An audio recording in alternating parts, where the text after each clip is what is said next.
Interpreter's log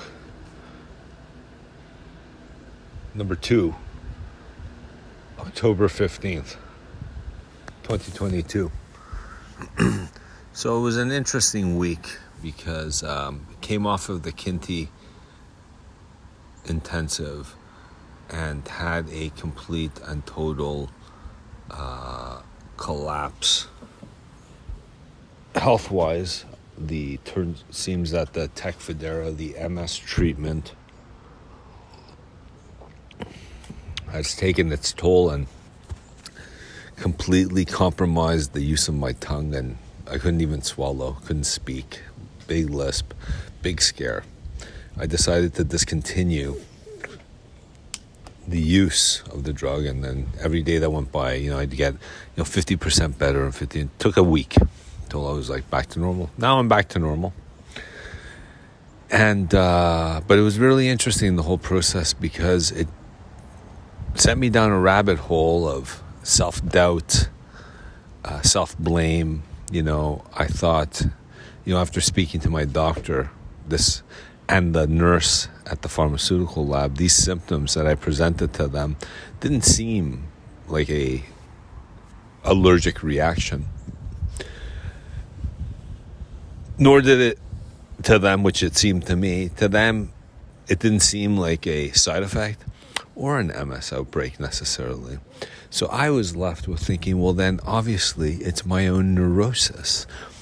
Because how convenient that it targets the one place that I need to do the program, the MCI, my voice, my mouth, my tongue, to enunciate, to pronounce, to speak.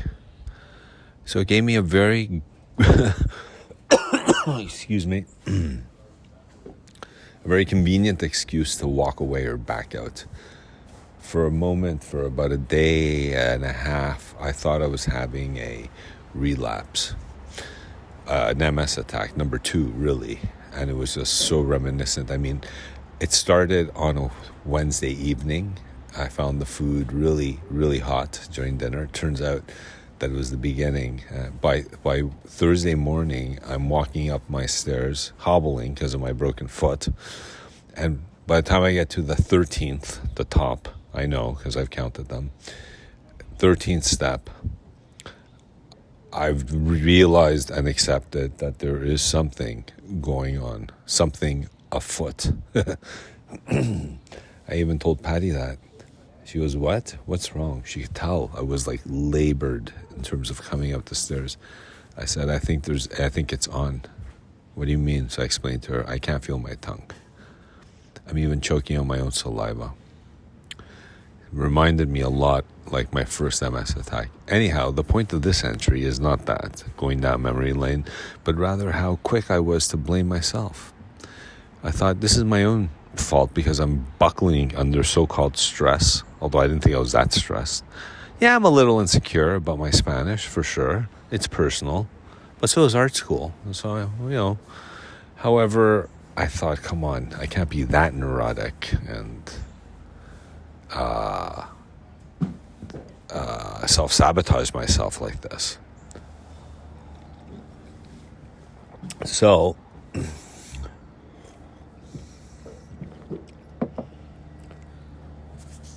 decided, no, I'm not going to self-sabotage myself like this.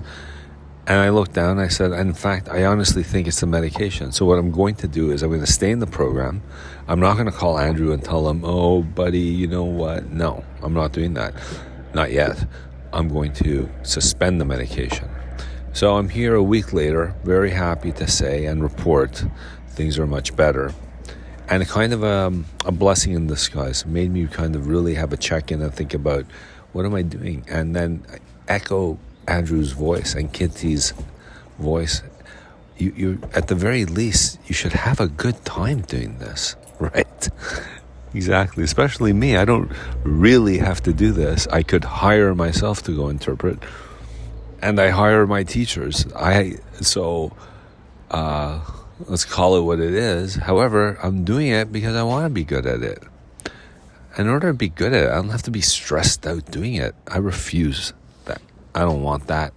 That's not happening. I want to be calm, cool, and collected, sitting there taking notes, jotting in the margin exactly the shift, the link, and kill it, which I can, which I'm starting to. So, as bad as the episode was, it really gave me a lot of clarity. And it turns out I don't really have self-esteem issues or confidence issues. I just got to keep practicing and working at it. It's going to all work out.